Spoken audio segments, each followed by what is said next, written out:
حضرت عمر کی شہادت ہے. یہودی بول اٹھا, کافر بول اٹھا, اگر 6 مہینے عمر دنیا میں اور رہتے تو دنیا میں کوئی کافر موجود نہ ہوتا. 6 مہینے. اور جب اس بطل جلیل کا جنازہ اٹھا, اللہ بخاری پڑھیے نا, اللہم ارزقنا شہادتا فی سبیلک, اللہ بسترے کی موت نہ دینا, شہادت کی دینا. عمر شہید ہوئے, مسجد نبی میں نماز پڑھاتے, اور جب جنازہ اٹھا تو مدینے کا پھر پیچھے جو دلیر بچے وہ مولا علی تھے. مولا علی, جناب عمر کا جنازہ اٹھا تو سب سے پہلی ہائے جو نکلی وہ حضرت علی کی زبان سے نکلی, اور حضرت علی کی ساری داڑھی آنسوؤں سے بھر گئی. لوگوں نے کہا کہ علی کیا ہوا؟ فرمانے لگے تم دیکھ نہیں رہے جنازہ کس کا اٹھا ہے, پلٹ کے دیکھو تو صحیح, تم پتہ نہیں یہ کون گیا ہے. کہ حضور کیا ہوا؟ آپ فرمانے لگے عمر اس طرح کے کام کر کے گیا ہے, اب ان کے رستوں پہ کون چلے گا؟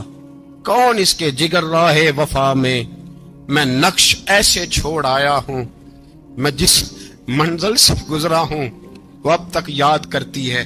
حضرت علی حضرت عمر کے جنازے پہ کھڑے ہو کے کہتے ہیں اللہ مجھے اس طرح کے عمل کرنے کی توفیق دے جس طرح کے عمر کر کے گیا.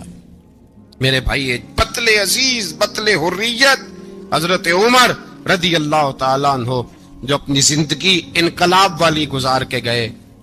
عمر جب دنیا سے گئے تو 80 دینار کا قرضہ تھا, 22 لاکھ مربع میل کا حکمران, اور اپنے بیٹے سے کہنے لگے بیٹے کوشش کرنا تیرے خاندان والے مل کے میرا قرضہ اتار دے, میری قبر پہ بوجھ نہ رہے, اور اگر خاندان والے مدد نہ کریں تو میرے دوستوں سے بات کرنا, وہ مدد نہ کریں تو پھر علی سے بات کرنا.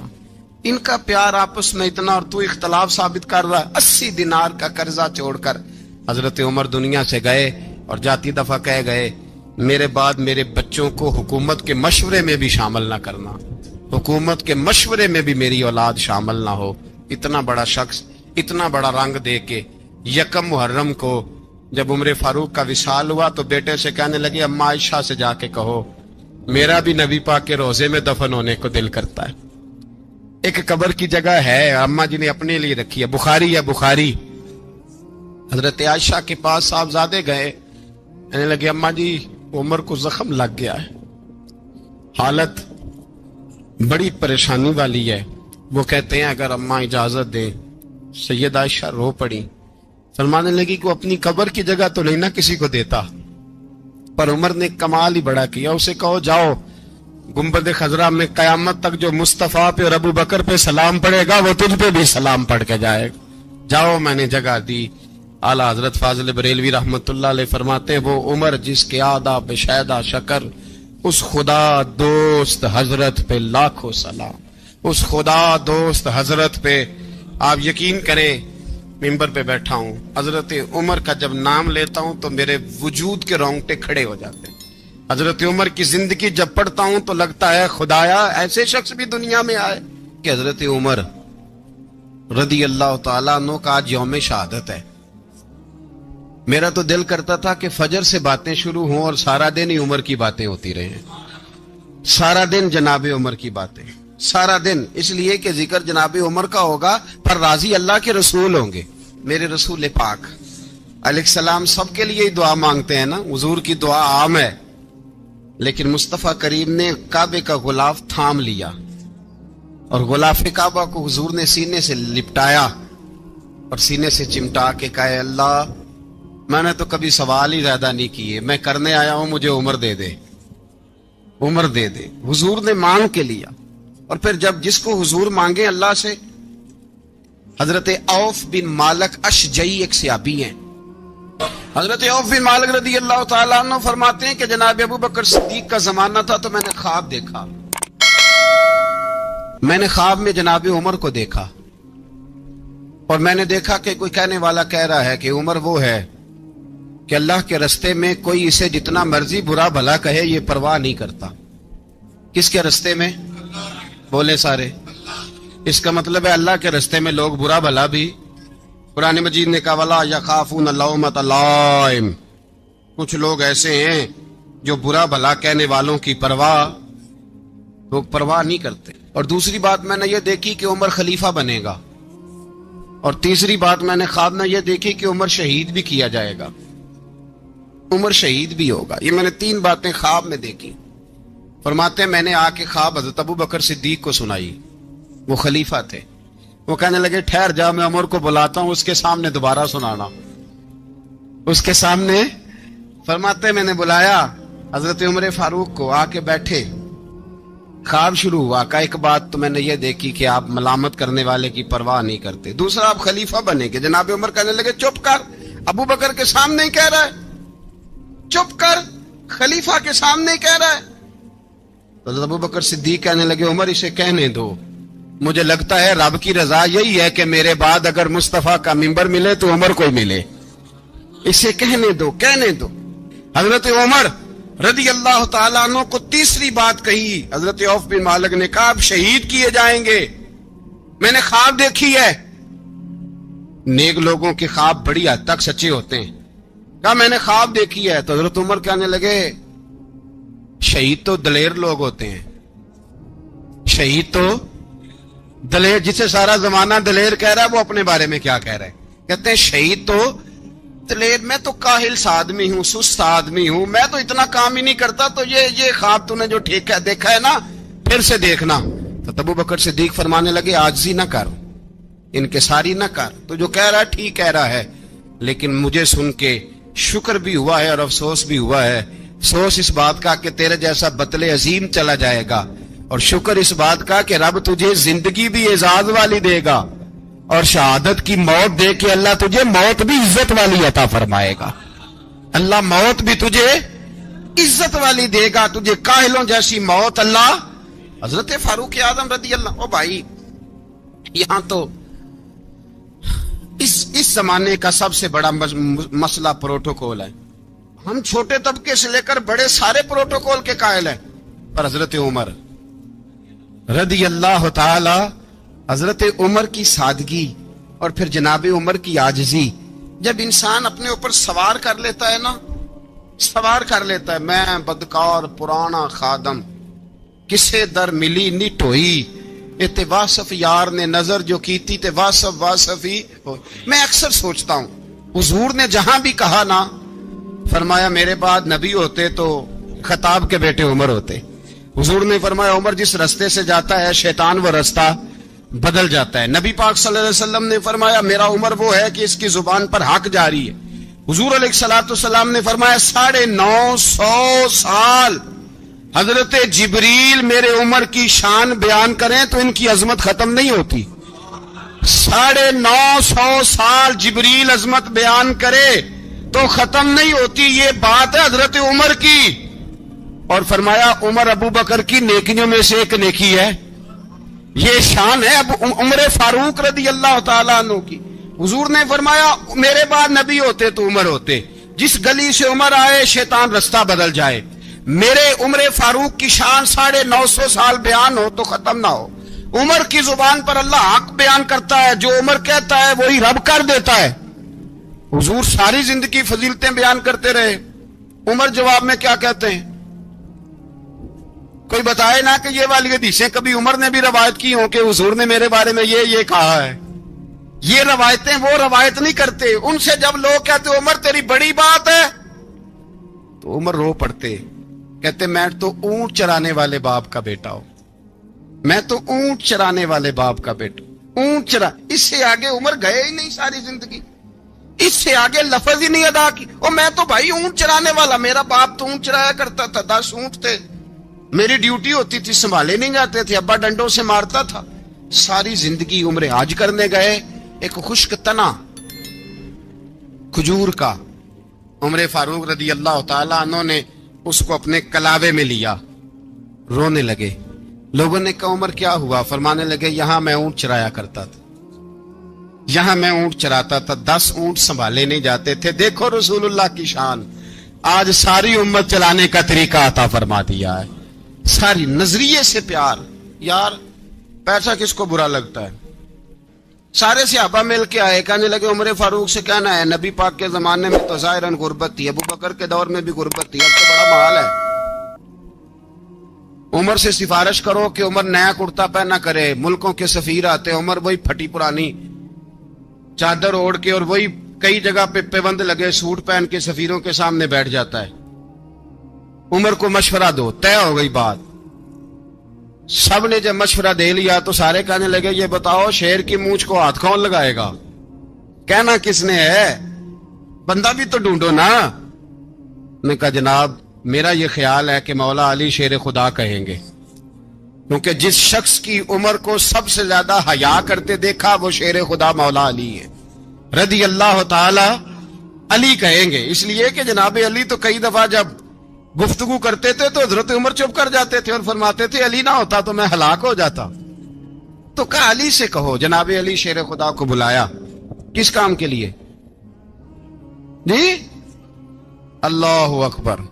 یہ ذرا اپنے اس دور پہ اس بات کو ذرا لاکا جناب ان سے کہیں کہ زیادہ نہیں ایک کرتا نیا پہن لے. سفیر آتے ہیں وزیر آتے ہیں تو ایک کرتا نیا پہن لے. حضرت علی کو بلایا. آپ فرمانے لگے کوئی اور بات ہوتی تو میں کہہ دیتا, یہ والی میں نہیں کہہ سکتا. کوئی اور ہوتی تو میں عمر کو کئی دفعہ کہہ دیتا ہوں, جلال میں بھی تو سن, یہ والی میں نہیں کہہ سکتا. میں تمہیں ایک مشورہ دیتا ہوں. کہ وہ کیا؟ کہنے لگے سیدہ عائشہ صدیقہ سے کہو, وہ مومنوں کی ماں ہیں, عمر ٹالے گا نہیں. اماں جی سے جا کے کہا اماں جی نیا کرتا عمر سے کہیں پہن لیں. وزیر آتے ہیں بڑے بڑے لوگ تو چلو کوئی حرج نہیں. اماں جی نے کہا اچھا کوئی بات نہیں میں بلا لیتی ہوں. جناب عائشہ نے پیغام بھیجا. جب خادم نے کہا نا مصطفیٰ کے گھر سے پیغام آیا ہے, تو 20 لوگ بیٹھے تھے. عمر کانپتے ہوئے اٹھے, کانپتے دوڑے. حضرت عائشہ پردے میں تھی تو فرماتی ہیں عمر اتحیات کی حالت میں بیٹھ گئے. کہا اماں جی دیر تو نہیں ہو گئی مجھے آنے میں؟ کہا نہیں ٹائم پہ آ گئے ہو. کس لیے بلایا تھا؟ کہا عمر دیکھو غربت کے معاملات اور ہوتے ہیں, جب اللہ آسانی دے تو کوئی چیز استعمال کرنا حرام نہیں ہوتی, اگر حرام ہے تو بتاؤ. کہا نہیں اماں جی حلال ہی ہے. تو فرمایا پھر اتنے سفیر آتے ہیں مشیر آتے ہیں, اب تو مال غنیمت بڑا آتا ہے, ڈھیر لگ جاتے ہیں مسجد میں, تو چل ایک نیا کرتا تم بھی پہن لیا کرو. اور آپ نیا کرتا پہنو گے تو دھاک بیٹھے گی غیروں پر. تو صحابہ کا مشورہ ہے کہ آپ نیا لباس پہنے. اماں جی کہتی ہے میں نے حکم دیا تو عمر چپ کر گئے, گردن جھک گئی. تھوڑی دیر کے بعد سیدنا عمر فاروق نے سر اٹھایا تو داڑھی پہ آنسو گر رہے تھے, رو پڑے. کہنے لگے پاک محبوب کی پاک بیوی جیسے حکم کرتی ہو میں حاضر ہوں, پر مجھے وہ والا لباس پہنانا جو میرے مصطفیٰ نے پسند فرمایا ہے. اگر یہ رنگ رسول پاک کا ہے تو میں حاضر ہوں, اور اگر نبی پاک کا نہیں تو پھر جیسے آپ حکم کریں. جناب عائشہ کہتے ہیں عمر روئے تو میں زیادہ روئی, میرا پلو بھیگ گیا آنسوؤں سے. میں نے کہا عمر آپ جائیے. عمر یوں نکلے تو جو صحابہ کھڑے تھے وہ کونے میں تھے, سارے آ گئے. کہا اماں جی کیا بناؤ؟ فرمایا بھائی تم سب جو باتیں کہتے ہو وہ اپنی جگہ ٹھیک ہیں, پر عمر جو بات کرتا ہے وہ سب سے زیادہ ٹھیک ہے. عمر جس پہلو پر بات کرتا ہے وہ یار ایسی عاجزی, ایسا رنگ, ایسا انداز, ایسا طرز حیات, ایسی زندگی. اولاد کے معاملے میں لوگ بزدل ہو جاتے ہیں, بزدل. پر حضرت عمر کا بیٹا مصر گیا, وہاں سے کمائی کر کے لایا, تجارت کرنے گیا, لاکھوں کا مال. کون سا باپ ہے دنیا میں جس کا بیٹا باپ سے پیسے لے کے آئے تو ابا تفصیل پوچھے کہ بیٹا کہاں سے کمائے, کہاں سے لایا, کتنے ملے, کیوں آئے؟ کون سا باپ تفصیل پوچھتا ہے؟ ابا تو کہتا لا صحیح اور تعریفیں کرتا ہے میرا بیٹا بڑی کمائی کرتا ہے. کبھی پوچھا ہے اس سے کہ ڈیوٹی صحیح دیتا ہے کہ نہیں؟ کبھی پوچھا ہے کہ تو ایمانداری کی روزی لاتا ہے کہ حرام کی کماتا ہے؟ یہ باپ کی ذمہ داری ہے, یہ اماں کی ذمہ داری ہے. پھر کہتا ہے بیماری کیسے آ گئی, پریشانی کیسے آ گئی, تو نے کبھی سوال کیا اپنی اولاد سے؟ حضرت عمر فاروق رضی اللہ تعالیٰ عنہ کا بیٹا مصر سے پیسے کما کے لایا تو جناب عمر نے بلایا, فرمایا بیٹے اتنی تو تیرے پاس راس ہی نہیں تھی, تھوڑے سے تو پیسے لے کے گیا تھا, اتنی کمائی کیسے ہو گئی؟ اتنے تو پیسے نہیں تھے صاحب, کہاں سے کمائی لائے؟ اس نے کہا ابا جی وہ جو میرے چچا ہے نا مصر کے گورنر, آپ کے دوست, انہوں نے میری مدد کی ہے. فرمایا جتنے لوگ گئے تھے سب کی ہے مدد اس نے. کہا نہیں صرف میری کی. فرمایا تیری کیوں کی؟ تیری کیوں کی؟ کہا حضور آپ کے دوست ہیں. فرمایا چپ کر حضور انہوں نے مجھے اتنے پیسے دیے, میں نے کاروبار میں ڈالے تو نفع آیا تو میں ان کی رقم دے کے. فرمایا خاموش ہو جا, باقی جتنے لوگ گئے تھے سب کی مدد کی اس نے؟ کہا نہیں حضور صرف میری کی. فرمایا اس نے تیری مدد نہیں کی, اس نے خلیفہ کے بیٹے کی مدد کی, اس لیے کہ وہ خلیفہ کو اپنے حق میں نرم کر سکے. فرمایا آدھا مال تیرا ہے, آدھا مال غنیمت کا ہے, مال خزانہ کا ہے, مسلمانوں کا ہے, اس لیے کہ تو جو وہاں سے مال کما کے لایا ہے وہ اپنے باپ کے خلیفہ ہونے کی وجہ سے کما کے لایا ہے, لہذا رکھ ادھر. یہاں کہتے ہیں کدھر سے آیا, کیسے آیا, کون سا حساب دیں, کیا کریں؟ او بھائی حضرت عمر رضی اللہ تعالیٰ عنہ کا اپنی اولاد کے بارے میں یہ رنگ ہے. ایک جنگ سے نا خوشبو آئی, خوشبو بڑی مہنگی ہوتی تھی, عرب میں خوشبو آج بھی بڑی مہنگی ہے, وہ زیادہ استعمال کرتے ہیں. میری باتوں کی سمجھ آ رہی ہے میرے بھائی؟ بڑی مہنگی خوشبو تھی. جب وہ خوشبو آئی تو حضرت عمر نے کہا, گھر میں پہلے پہنچی حضرت عمر کے, چونکہ زیادہ عورتیں استعمال کرتی تھی گھر کے اندر خوشبو, مرد بھی لگاتے تھے. حضرت عمر نے اپنی بیوی سے کہا, آپ کی زوجہ تو تھی وہ بڑی خوشبو کو پسند کرتی. حضرت عمر نے اپنی زوجہ سے کہا کہ خوشبو لاؤ, میں نے ایک عورت کی ڈیوٹی لگائی ہے, وہ خوشبو تول تول کے نا تو حصہ برابر صحابہ میں بانٹ دے گی. تو آپ کی زوجہ کہنے لگی کسی بی بی کی ڈیوٹی لگانے کی کیا ضرورت تھی, میں جو موجود تھی میں بانٹ دیتی ہوں تول کے حصہ برابر. آپ نے فرمایا نہیں تو رہنے دے, فلانی بی بی بانٹے گی. حضور میں نے بھی بانٹنی ہے, میرے پہ کچھ حق ہے؟ آپ نے فرمایا نہیں, تو تفصیل نہ پوچھ, تو خوشبو دے دے, کوئی اور بانٹے گی. خاتون کھانا تھی نا, کہنے لگی نہیں مجھے بھی آج آپ کو بتانا ہی پڑے گا کہ کوئی جو بانٹ سکتی ہے تو میں کیوں نہیں بانٹ سکتی. زوجہ کہتی عمر نے بات کی تو میری چیخیں نکل گئیں. حضرت عمر فرمانے لگے جب تو خوشبو بانٹے گی نا تیرے ہاتھوں کو بھی لگے گی, تیرے دوپٹوں کو بھی لگ جائے گی. اگر رب کریم نے مجھ سے سوال پوچھا کہ عمر خوشبو تو مسلمانوں کی تھی, تیری بیوی کے دوپٹے کو کیوں لگ گئی, تو میں اللہ کے حضور کیا جواب دوں گا؟ اگر اللہ نے یہ سوال کیا کہ تیری بیوی نے کیوں لگائی, وہ تو حصہ تھا مسلمانوں کا, تو نے تیری بیوی نے کیوں لگائی؟ تو فرمایا میں نہیں چاہتا کہ اللہ کے حضور مجھے اور تجھے باز پرس ہو, لہذا کسی اور کو بانٹنے دے. زوجہ روئی اور تڑپ کے کہنے لگی عمر مجھے لگتا ہے صبح قیامت بھی تیری بیوی ہونے کی وجہ سے اللہ مجھے جنت عطا فرما دے گا, تیری زوجہ ہونے کی برکت سے. بھائی یہ معیار رکھا, خدا کی قسم ایسا شخص تاریخ میں دوبارہ نہیں آیا. اتنا بڑا آدمی, اتنا بڑا شخص, اتنا بڑا آدمی, اور پھر رنگ یہ ہے کہ عمر 22 لاکھ مربع میل کا حکمران, 22 لاکھ, اور کھجور کے درخت کے نیچے مٹی کا ڈھیلا لے کے سو گئے ہیں, پرواہ کوئی نہیں, کوئی مسئلہ ہی نہیں. 2 غلام ساتھ بیٹھے تو ایک روٹی حضرت عمر نے گھر سے منگوائی, تھوڑا سا سرکہ, تو غلام کہنے لگے ہم نے بھی کھانی ہے. فرمایا کوئی حرج نہیں, روٹی کو پیٹ بھر کے کھانا ضروری تو نہیں, 3 حصوں میں بانٹ لیتے ہیں. ایک آدمی آیا ہوا تھا مصر کا رہنے والا ملنے کے لیے, اس نے پوچھا عمر کدھر ہے, تو کہا وہ ادھر جاؤ مسجد میں بیٹھے ہوں گے. اور واپس آیا تو کہنے لگا وہاں تو 3 غلام بیٹھے ہیں, ایک روٹی بانٹ بانٹ کے کھا رہے ہیں, لگتا ہے کئی دنوں سے روٹی نہیں ملی. کہا 3 غلام تو کوئی نہیں, وہاں 2 ہی تھے, تیسرے تو امیر المومنین تھے. اس نے کہا نہیں نہیں 3 غلام ہیں, کپڑے بھی ایک طرح کے پہنے ہوئے, بلکہ 2 کے تو پھر صحیح ہیں, تیسرے کے تو زیادہ ماڑے ہیں. کپڑے بھی ایک طرح کے, کھانا پینا بھی ایک طرح کا, اور ان کا نشست برخاست بھی ایک طرح کی ہے, لہذا کوئی فرق نہیں. حضرت ابو ہریرہ کہتے ہیں میں لے کے آیا, اور جناب عمر کو جب میں نے کچی زمین میں تامت سمیٹ بیٹھے دیکھا تو میں رو پڑا. میں نے اس مصر سے آنے والے کو کہا تو اس کے جلوے دیکھ, اگر اس کی ذات میں اتنا حسن ہے تو محمد عربی کا مقام کیا ہوگا. یہ مقام غور ہے, مقام غور. ایک آدمی کو آپ نے دیکھا آنکھوں سے نابینا ہے اور بھیک مانگ رہا ہے, تو حضرت عمر کو نظر آ گیا. فرمایا کون ہو؟ اس نے کہا میں یہودی ہوں. فرمایا بھیک کیوں مانگتے ہو؟ کہا جب تک تندرست تھا مسلمانوں کو جزیہ دیتا تھا, بوڑھا ہو گیا ہوں کیا کروں. حضرت عمر نے گھوڑے کی پشت پہ بٹھایا, کافر کو گھوڑے کی پشت پہ بٹھایا اور بٹھا کے مدینے لائے. حضرت علی شیر خدا وزیر خزانہ تھے. فرمایا علی اس کا وظیفہ جاری کرو. کہا یہ کون ہے؟ فرمایا یہ یہودی ہے، لیکن یہ ہمیں جزیہ دیتا رہا، بوڑھا ہو گیا بیچارہ، بھیک مانگنے پہ مجبور ہے، ہماری حکومت کے اندر رہتا ہے، اس کا پورا وظیفہ جتنا خرچہ اتنا وظیفہ لگاؤ۔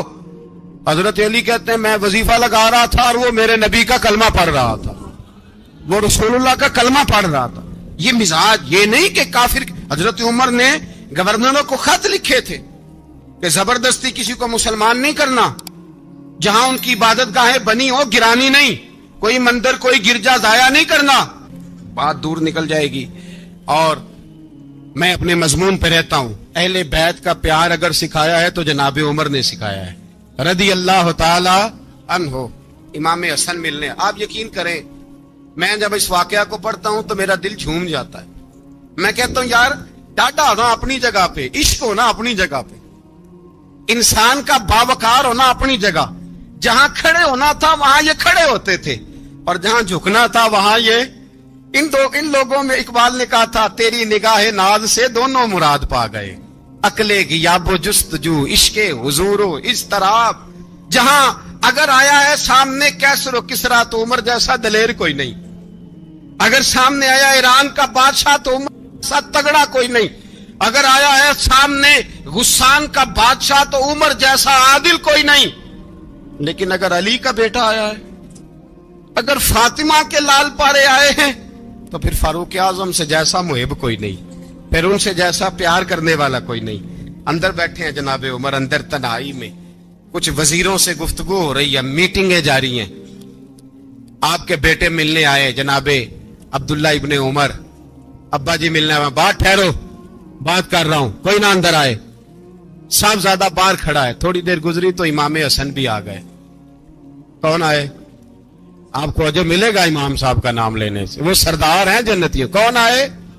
سارے بولیے امام حسن، تیری نسل پاک میں ہے بچہ بچہ نور کا، تو ہے نے نور تیرا سب گھرانہ۔ امام حسن آئے تو حضرت عبداللہ ابن عمر کو دروازے پہ کھڑے دیکھا، کہا امیر المومنین کہاں ہیں؟ کہنے لگے حضرت عمر کے بیٹے، کہنے لگے وہ اندر بیٹھے، کچھ میٹنگ ہو رہی ہے اور انہوں نے کہا کوئی اندر نہ آئے، لیکن آپ جانا چاہیں تو چلے جائیں، آپ جانا چاہیں تو، تیری نسل پاک میں ہے بچہ بچہ نور، آپ جانا چاہیں تو چلے جائیں۔ تو انہوں نے کہا جب آپ باہر کھڑے ہیں تو مجھے کوئی اتنا ضروری کام نہیں، اور ابھی زور کی نماز تھوڑی دیر میں ہوگی، میں مسجد میں مل لوں گا امیر المومنین سے۔ یہ بات کہہ کہ امام حسن چلے گئے۔ یار اتنی بڑی بات نہیں تھی، اتنی بڑی بات نہیں تھی۔ تو میرے استادوں کا بیٹا بھی آئے تو کہا ٹھیک ہے جی وہ سوئے ہوئے ہیں، تو کوئی غرض نہیں یار میں ٹھہر کے آ جاؤں گا، کوئی بڑی بات نہیں تھی، دیکھا جائے تو بڑی بات نہیں تھی، پر بات بہت بڑی تھی، اس لیے کہ یہ خالی حسن نہیں، یہ حسن ابن علی ہے، یہ حضرت فاطمہ کے لخت جگر۔ حضرت عمر باہر نکلے، عبداللہ ابن عمر سے پوچھا کوئی آیا تو نہیں؟ تو کہا حضور امام حسن آئے تھے۔ تو کہا پھر شہزادے کو اندر کیوں نہیں بھیجا؟ کہا میں نے کہا تھا۔ وہ کہنے لگے اگر امیر المومنین مصروف ہیں تو میں ظہر میں مل لوں گا۔ حضرت عمر رونے لگے، فرمایا بیٹے تو نے اچھا نہیں کیا۔ پھر مسجد نہیں گئے، سیدھے امام حسن کے دروازے دستک دی، امام حسن باہر آئے، کہا شہزادے آئے تھے تو ملے کیوں نہیں؟ امام حسن کہنے لگے حضور آپ کا اپنا بیٹا دروازے پہ کھڑا تھا، آپ کا اپنا بیٹا دروازے پہ کھڑا تھا، وہ منع بھی کیا تھا آپ نے تو میں زور میں مل لیتا۔ حضرت امام حسن فرماتے جوش جذبات میں جناب عمر نے سر سے پگڑی اتار دی، جوش جذبات میں کہنے لگے حسن میرے بیٹے کا اور آپ کا کیا مقابلہ؟ کیا اس کی ماں کا نام فاطمہ الزہرا ہے؟ کیا اس کی نانی کا نام خدیجۃ الکبریٰ ہے؟ کیا اس کے نانے کا نام محمد مصطفیٰ ہے؟ آپ کا اور اس کا کیا مقابلہ؟ پھر رو پڑے اور کہنے لگے بیٹے میں مکے کے صحراؤں میں اونٹ چرایا کرتا تھا، یہ جو میرے سر پر عزت کے بال ہیں یہ تیرے نانے کے اگائے ہوئے، میں مکے کے خبردار شہزادے خبردار۔ او بھائی اہل بیت نبوت کے ادب کا رنگ اگر سکھایا ہے تو سیدنا عمر نے سکھایا ہے۔ سوار دے فرماتے جب پہنچے نا دار ارقم میں تو دروازے پہ حضرت امیر حمزہ کھڑے تھے۔ حضرت امیر حمزہ، ایک شخص کہنے لگا حضرت امیر حمزہ سے عمر آ رہا ہے، فرمایا آنے دو۔ کہا حضور وہ تلوار بھی گلے میں لٹک رہی ہے، فرمایا آنے دو، وہ اگر عمر ہے تو میں بھی امیر حمزہ ہوں۔